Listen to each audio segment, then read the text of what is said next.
সংস্কার কার্যক্রম নিয়ে কমিশন প্রধানদের সঙ্গে প্রধান উপদেষ্টার বৈঠক। সংস্কার ও নির্বাচনকে গুরুত্ব দিয়ে কাজ করছে সরকার। সংবিধান সংশোধনে জনগণ ও রাজনৈতিক দলের মতামত জরুরি বলছেন বিশিষ্টজনরা। জনগণই রক্ষা করবে মন্তব্য ডক্টর কামালের। কোন রাজনৈতিক দল নিষিদ্ধের পক্ষে নয় বিএনপি, আবারও বললেন গয়েশ্বর। ৮ নভেম্বর বিপ্লব ও সংহতি দিবসের শোভাযাত্রা। শিগগিরই পিলখানা হত্যাকাণ্ডের পুনর্তদন্ত শুরু, কমিশনের বিষয়টি চূড়ান্ত নয়। সারদায় আরও ৫৮, প্রশিক্ষণরত এসআইকে অব্যাহতি। এবং বিজয়ী হলে সর্বশক্তি দিয়ে গাজায় যুদ্ধ বন্ধের প্রতিশ্রুতি কামালা হ্যারিসের। ডেমোক্র্যাটকে শয়তানের দল বললেন ট্রাম্প।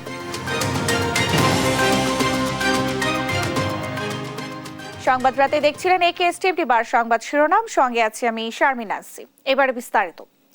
রাষ্ট্র সংস্কার কার্যক্রম এগিয়ে নিতে কমিশন প্রধানদের সঙ্গে বৈঠক করেন প্রধান উপদেষ্টা ডক্টর মোহাম্মদ ইউনূস। সোমবার রাজধানীর তেজগাঁওয়ে প্রধান উপদেষ্টার কার্যালয়ে এই বৈঠক অনুষ্ঠিত হয়। বৈঠকে জনপ্রশাসন সংস্কার কাজের অগ্রগতি তুলে ধরে কমিশন প্রধান আব্দুল মুঈদ চৌধুরী। নির্ধারিত সময়ের মধ্যে প্রতিবেদন দেওয়ার আশা জানান তিনি। নির্বাচন সংস্কার কমিশনের কাজের অগ্রগতি তুলে ধরেন কমিশন প্রধান ডক্টর বদিউল আলম মজুমদার। প্রবাসীদের ভোটাধিকার নিশ্চিত এবং অনুপস্থিত ভোটারদের জন্য পোস্টাল ব্যালট নিয়েও কাজ চলছে বলে জানান তিনি।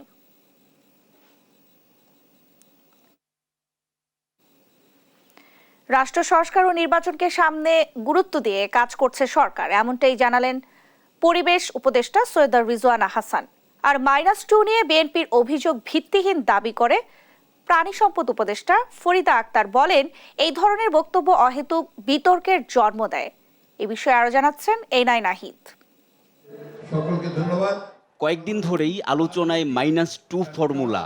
এরই মধ্যে বিএনপি নেতারাও হুঁশিয়ারি দিয়েছেন, এ ফর্মুলার কেউ বাস্তবায়ন করলে জনগণই তা প্রতিহত করবে। কোথায় তালি দেব, কোথায় তালি দেব না, বিষয়টি নজরে আসে উপদেষ্টা ফরিদা আখতারের। তিনি স্পষ্ট করে বলেন, এ ধরনের কোনো পরিকল্পনা অন্তর্বর্তী সরকারের নেই। আমরা মনে করি যে এ ধরনের কথা বলা অহেতুক একটা তর্কের সৃষ্টি করা হয় এবং অহেতুক একটা সমস্যার সৃষ্টি করা হয়, জনমনে একটা আশঙ্কার তৈরি করা হয়। -2 নিয়ে কোনো চিন্তা এই সরকারের নাই। সোমবার রাজধানীর এক হোটেলে ওয়ার্ল্ড ওয়ান হেলথ ডে 2024 উদযাপন অনুষ্ঠানে এমন মন্তব্য করেন মৎস্য ও প্রাণী সম্পদ উপদেষ্টা। দেশের 17 কোটি মানুষের পুষ্টি চাহিদা নিশ্চিতে দুধ ও মাংস সরবরাহে বিশেষ নজর দেওয়া হচ্ছে বলে জানান তিনি। প্রাণী থেকে মানুষে সংক্রমণ রোধে গুরুত্বপূর্ণ পদক্ষেপ নেওয়ার কথাও জানান তিনি। A lot of things done by Ministry of Agriculture or in the agriculture sector. এতে অংশ নেন পরিবেশ উপদেষ্টা সৈয়দা রিজওয়ানা হাসান। তিনিও টেনে আনেন বিএনপি প্রসঙ্গ। বলেন, অন্তর্বর্তী সরকার সংস্কার শেষেই নির্বাচন দেবে। এখন নির্বাচনের আগে কোথায় কতটুকুন সংস্কার করে দিয়ে যাওয়া সম্ভব, একই সাথে আমাদেরকে সেটাতেও মনোযোগ দিতে হচ্ছে। একটা গণতান্ত্রিক আবহে সব ধরনের কথাই তো হবে, এটার মধ্যে অস্বাভাবিকতার তো কিছু নেই। সেন্ট মার্টিন ইস্যুতেও কথা বলেন তিনি। ডিসেম্বর জানুয়ারিতে আমরা বলেছি রাত্রি যাপন করতে পারবে, সেখানে গড়ে দিনে সর্বোচ্চ 2000-এর বেশি পর্যটক যেতে পারবে না। সেন্ট মার্টিনে পর্যটন অন আছে। ডিসেম্বর জানুয়ারিতে পর্যটকেরা রাতে থাকতে পারবেন, নভেম্বর মাসে তারা রাতে থাকতে পারবেন না, দিনে যাবেন আসবেন। এবং ফেব্রুয়ারি মাসে আমরা বলেছি যে ফেব্রুয়ারি মাসটাতে আমরা কোনো পর্যটক এলাও করব না। এনআই নাহিদ, দেশ টিভি, ঢাকা। জনগণের মতামত নিয়ে সংবিধান সংস্কার করতে হবে বলে মন্তব্য করেছেন সংবিধান বিশেষজ্ঞ ডক্টর কামাল হোসেন। সোমবার সুপ্রিম কোর্টে আলোচনায় অংশ নিয়ে কথা বলেন তিনি। এ সময় অন্যান্য আলোচকরা বলেন, সংবিধানকে এমন রক্ষা কবচ হিসেবে দাঁড় করাতে হবে যার বলয়ে ন্যায় বিচার পাবে নাগরিকরা। আরো জানাচ্ছেন সাবরিনা মজুমদার। বেশ কিছুদিন ধরে আলোচনায় সংবিধান সংস্কার ইস্যুটি। সংবিধান দিবসে তাই বিষয়টি নিয়ে বিস্তর আলোচনা করেন বিশেষজ্ঞরা। সোমবার সুপ্রিম কোর্ট বার অডিটোরিয়ামে এক আলোচনা সভার আয়োজন করেন বাংলাদেশ গণতান্ত্রিক আইনজীবী সমিতি। এখানে উঠে আসে সংবিধান সংস্কার, বিতর্কিত ধারা ও সংশোধনের নানা ইস্যু। অনুষ্ঠানের শুরুতে বক্তব্য রাখেন সংবিধান বিশেষজ্ঞ ও সিনিয়র আইনজীবী ডক্টর শাহদিন মালিক। বলেন, সংবিধান নিয়ে সবার ধারণা পরিপক্ক নয়।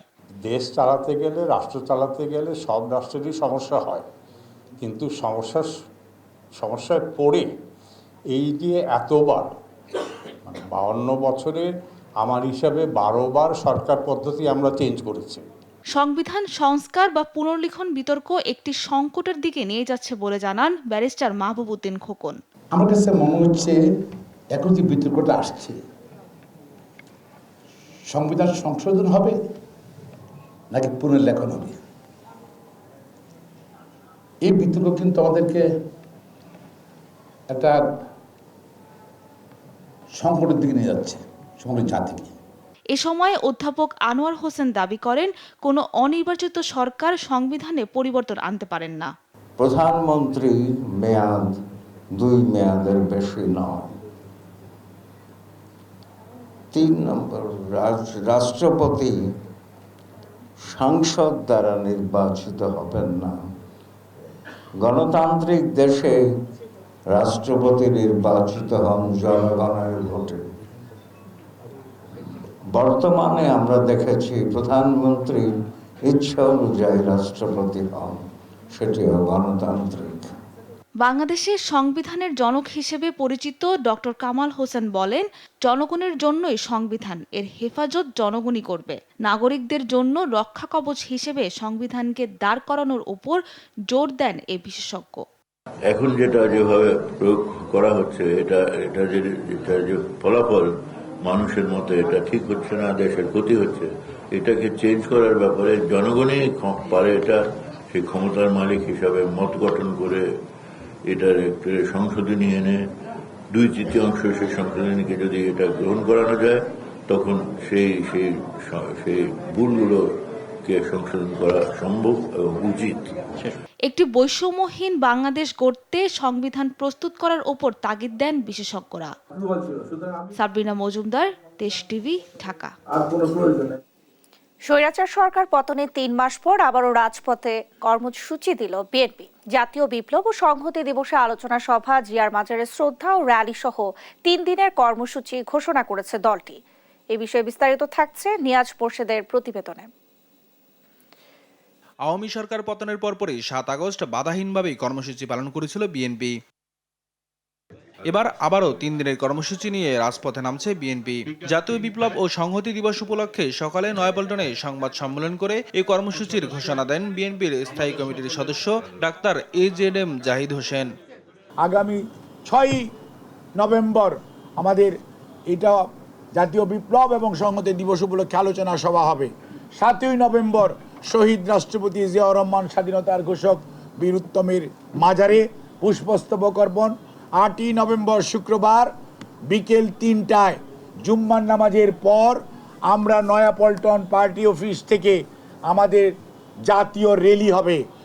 7 নভেম্বর নিয়ে আওয়ামী লীগ এতদিন মিথ্যাচার করেছে দাবি করে বিএনপি নেতারা বলেন, 5 আগস্টের পর আবারও সত্য উপস্থাপিত হয়েছে। সকালে জাতীয় প্রেস ক্লাবে 7 নভেম্বর নিয়ে আরেক সভায় উপস্থিত হয়ে এসব কথা বলেন তারা। 7ই নভেম্বর বলেন, অন্যান্য ঘটনাবলীকে বলেন, সেখানে মিথ্যা শিল্প হিসাবে প্রতিষ্ঠা করার চেষ্টা করা হয়েছে। 7 নভেম্বর মানুষের ক্ষমতা ফিরিয়ে দিয়েছিল, আর শেখ হাসিনা এবং মুজিব পরিবার মানুষের ক্ষমতা কেড়ে নিয়েছে। একই অনুষ্ঠানে যোগ দিয়ে দলের স্থায়ী কমিটির সদস্য বাবু কয়েশ্বর চন্দ্র রায় বলেন, কোন রাজনৈতিক দল নিষিদ্ধের পক্ষে নয় বিএনপি, এটাই দলের সুস্পষ্ট অবস্থান বলে উল্লেখ করেন তিনি। সবাই পছন্দ করে, কিন্তু রাজনীতিকরণ অথবা কোনো রাজনৈতিক দল নিষিদ্ধ ঘোষণা করার মধ্য দিয়ে ক্ষমতা নিরঙ্কুশ করার ঘটনা কখনো ভালো ফসল বয়ে আনে না।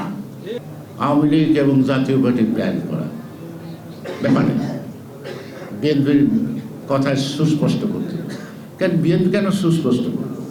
বিএনপি কি রাষ্ট্রীয় ক্ষমতায় নাকি? আবারও দ্রুত নির্বাচনের দাবি জানান বিএনপির শীর্ষ নেতারা। নিয়াজ মোর্শেদ, দেশ টিভি, ঢাকা। স্বরাষ্ট্র উপদেষ্টা জাহাঙ্গীর আলম চৌধুরী জানিয়েছেন, শিগগিরই পিলখানা হত্যাকাণ্ডের পুনর্তদন্ত শুরু হবে। দুপুরে বিজিবি সদর দপ্তর পরিদর্শনে গিয়ে আবারও তদন্তের কথা জানান তিনি। এ সময় অপরাধী যত প্রভাবশালী হোক না কেন ছাড় পাবে না বলেও হুঁশিয়ারি দেন উপদেষ্টা। বিস্তারিত থাকছে শাহাদাত নিশাদের রিপোর্টে।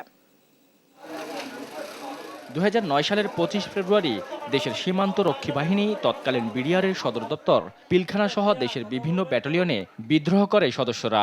পিলখানায় নারকীয় হত্যাকাণ্ডের শিকার হন সামরিক বাহিনীর কর্মকর্তারা। নৃশংসতার শিকার হয় অনেকের পরিবারের সদস্যরাও। দুদিনের ওই বিদ্রোহে 57 সেনা কর্মকর্তা সহ 74 জন নিহত হন। পিলখানা ট্র্যাজেডির পর 2009 সালের 28 ফেব্রুয়ারি হত্যা ও বিস্ফোরক দ্রব্য আইনে 2টি মামলা হয়। এর মধ্যে হত্যা মামলায় নিম্ন আদালতের পর রায় হয়েছে হাইকোর্টেও। এখন অপেক্ষা ডেথ রেফারেন্স ও আপিল শুনানির। আর বিস্ফোরক মামলা এখনও নিম্ন আদালতে বিচারাধীন। আওয়ামী লীগ সরকার পতনের পর নতুন করে সামনে এসেছে পিলখানা হত্যাকাণ্ড। বিভিন্ন মহল থেকে দাবি উঠেছে পুনঃতদন্তের। এ নিয়ে নতুন করে আশার বাণী শুনিয়েছেন স্বরাষ্ট্র উপদেষ্টা জাহাঙ্গীর আলম চৌধুরী। সোমবার বিজিবি সদর দপ্তর পরিদর্শনে গিয়ে তিনি জানান, দ্রুত পিলখানা হত্যাকাণ্ডের পুনঃতদন্ত শুরু হবে। এটা বিডিআর হত্যাকাণ্ডের পুনঃতদন্ত এবং এটা অবশ্যই হইতে হবে। এটা নূতন তদন্ত টিম করা হবে। এটা যত দেখতে অন্যান্য অনেকগুলি হচ্ছে, এটাও হয়ে যাবে। আগে প্রভাবশালীরা ছাড় পেয়ে গেলেও এখন আর সে সুযোগ নেই বলে জানান উপদেষ্টা। আপনারা জানেন অনেক সময় আগে হইতো যে প্রতাপশালী ক্রিমিনালরা পার পেয়ে যেত, বাট এখানে কোনো প্রতাপশালী ক্রিমিনালও পার পাবে না। জনগণের সঙ্গে সুসম্পর্ক রেখে বিজেপিকে কাজ করার নির্দেশনাও দেন তিনি। সীমান্ত সুরক্ষায় সর্বোচ্চ সতর্কতা এবং কঠোরভাবে চোরাচালান প্রতিরোধের আহ্বানও জানান স্বরাষ্ট্র উপদেষ্টা। সারাদিনই গোলাগুলি হতো। শাহাদাত নিশাদ, দেশ টিভি, ঢাকা। শৃঙ্খলা ভঙ্গের অভিযোগে রাজশাহীর সারদায় আরও 58 প্রশিক্ষণরত এসআইকে অব্যাহতি দেওয়া হয়েছে। সোমবার পুলিশ সদর দপ্তর থেকে এই তথ্য নিশ্চিত করা হয়। এর আগে 252 জন এসআইকে অব্যাহতি দিয়েছিল সরকার। এ নিয়ে 310 জনকে অব্যাহতি দেওয়া হলো। এর আগে ক্লাসে হইচই করার অভিযোগে 59 জনকে কারণ দর্শানোর নোটিশ দেয় কর্তৃপক্ষ। গেল 21 অক্টোবর পুলিশ একাডেমির অধ্যক্ষের পক্ষে পুলিশ সুপার তারেক বিন রশিদ আলাদা চিঠিতে 10 জনকে এবং 24 অক্টোবর 49 জনকে নোটিশ দেন। আর 21 অক্টোবর চূড়ান্ত নিয়োগের জন্য সুপারিশ প্রাপ্ত 252 জন এসআইকে অব্যাহতি দেওয়া হয়। বাংলাদেশ পুলিশ একাডেমি সারদা রাজশাহীতে প্রশিক্ষণরত 40তম আউটসাইড ক্যাডেট এসআই যারা রয়েছে, আমরা ক্যাডেট এসআই বলে থাকি তাদেরকে। তো শৃঙ্খলা ভঙ্গের কারণে তাদেরকে 58 জনকে, এই যারা প্রশিক্ষণরত ছিল তাদের মধ্য থেকে 58 জনকে অব্যাহতি প্রদান করা হয়েছে। ইতিপূর্বে 252 জনকে শৃঙ্খলা ভঙ্গের কারণে অব্যাহতি প্রদান করা হয়েছিল। আজকে 58 জনকে অব্যাহতি প্রদান করা হয়েছে শৃঙ্খলা ভঙ্গের কারণে। দক্ষিণ কোরিয়াকে বাংলাদেশে আরও বিনিয়োগের আহ্বান জানিয়েছেন প্রধান উপদেষ্টা ডক্টর মোহাম্মদ ইউনূস। সোমবার বাংলাদেশে নিযুক্ত দক্ষিণ কোরিয়ার রাষ্ট্রদূত পার্ক ইয়ং সিক তেজগাঁওয়ে প্রধান উপদেষ্টার কার্যালয়ে সাক্ষাতে এলে এই আহ্বান জানান ডক্টর ইউনূস। এ সময় কোরিয়ার জাহাজ নির্মাণ খাতে বাংলাদেশি শ্রমিক নিতে দক্ষিণ কোরিয়ার দূতকে অনুরোধ করেন। ইডিসিএফ এর 14টি প্রকল্প চলমান বা সম্ভাব্যতা যাচাইয়ের অধীনে রয়েছে। এর ফলে কোরিয়ান বিনিয়োগের পরিমাণ বাড়িয়ে $7 বিলিয়ন উন্নীত করবে। দক্ষিণ কোরিয়ার রাষ্ট্রদূত ভবিষ্যতে বিনা বাধায় বিদ্যমান প্রকল্পগুলো চালিয়ে যাওয়ার আশা প্রকাশ করেন। জিয়া অরফানেজ ট্রাস্ট দুর্নীতি মামলায় বিএনপি চেয়ারপারসন খালেদা জিয়াকে 10 বছরের সাজার বিরুদ্ধে লিভ টু আপিলের শুনানির জন্য আগামী 10 নভেম্বর দিন ধার্য করেছেন আপিল বিভাগ। প্রধান বিচারপতি সৈয়দ রেফাত আহমেদের নেতৃত্বাধীন বেঞ্চে এই বিষয়ে শুনানি হবে। সোমবার এই বিষয়টি নিশ্চিত করেন খালেদা জিয়ার অন্যতম আইনজীবী ব্যারিস্টার কায়সার কামাল। 2018 সালের 8 ফেব্রুয়ারি জিয়া অরফানেজ ট্রাস্ট দুর্নীতি মামলায় খালেদা জিয়াকে 5 বছরের কারাদণ্ডাদেশ দেন বিচারিক আদালত। একই সঙ্গে এই মামলার জন্য 5 আসামির প্রত্যেককে 10 বছর করে সশ্রম কারাদণ্ড দেওয়া হয়। অরফানেজ ট্রাস্টের নামে সরকারি টাকা আত্মসাতের অভিযোগে বিএনপি চেয়ারপারসন খালেদা জিয়াকে 5 বছরের কারাদণ্ড দেন ঢাকার বিশেষ জজ আদালত 5-এর বিচারক আখতারুজ্জামান। একই সঙ্গে এই মামলায় খালেদা জিয়ার ছেলে তারেক রহমান সহ মামলার অপর 5 আসামির প্রত্যেককে 10 বছর করে সশ্রম কারাদণ্ড দেওয়া হয়। পাশাপাশি 6 আসামির প্রত্যেককে 2 কোটি 10 লাখ টাকা করে জরিমানা করা হয়। তথ্য যোগাযোগ প্রযুক্তি আইনের মামলায় আলোকচিত্রী ডক্টর শহীদুল আলমের বিরুদ্ধে তদন্ত কার্যক্রম স্থগিত করেছেন হাইকোর্ট।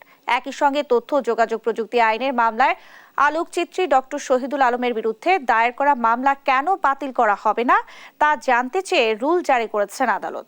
সোমবার বিচারপতি মোহাম্মদ ইকবাল কবিরের নেতৃত্বাধীন হাইকোর্ট বেঞ্চ এই আদেশ দেন। এর আগে আলোকচিত্রী ডক্টর শহীদুল আলমের বিরুদ্ধে দায়ের করা তথ্য ও যোগাযোগ প্রযুক্তি আইনের মামলার তদন্ত কার্যক্রমের বৈধতা নিয়ে রুল খারিজের বিরুদ্ধে লিভ টু আপিল খারিজ করে দিয়েছেন আপিল বিভাগ।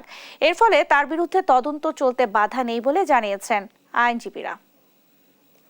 আজকে হাইকোর্ট থেকে রুল দেওয়া হয়েছে যে কেন তার বিরুদ্ধে যে এফআইআরটা করা হয়েছিল, এজাহারটা করা হয়েছিল, সেটাকে কেন কোয়াশ করা হবে না, এবং সাথে সাথে ওনার বিরুদ্ধে আর যাতে এই মামলায় আর যাতে তদন্ত না হয়, তদন্ত প্রক্রিয়াটাকে স্থগিত করা হয়েছে। সর্বোত্তম ব্যাংকিং সেবার প্রতিশ্রুতি নিয়ে ইউনাইটেড কমার্শিয়াল ব্যাংক পিএলসির 229তম টেকেরহাট শাখা উদ্বোধন করা হয়েছে। সোমবার নতুন শাখা অফিস উদ্বোধন উপলক্ষে ব্যাংক চত্বরে এই শাখার উদ্বোধন করেন ইউসিবির ব্যবস্থাপনা পরিচালক ও সিইও মোহাম্মদ মামদুদুর রশিদ। এ সময় তিনি বলেন, গ্রাহকের চাহিদা বিবেচনায় নিয়ে ব্যাংকিং সেবাকে আধুনিক, নিরাপদ, সহজ ও গ্রাহক বান্ধব করতে ইউসিবির সর্বোচ্চ উদ্যোগ নেওয়া হয়েছে। অনুষ্ঠানে আর উপস্থিত ছিলেন ইউসিবির ভাইস চেয়ারম্যান মোহাম্মদ সাজ্জাদ হোসেন সহ ব্যবসায়ী এবং ইউসিবির টেকেরহাট শাখা ও প্রধান কার্যালয়ের কর্মকর্তারা।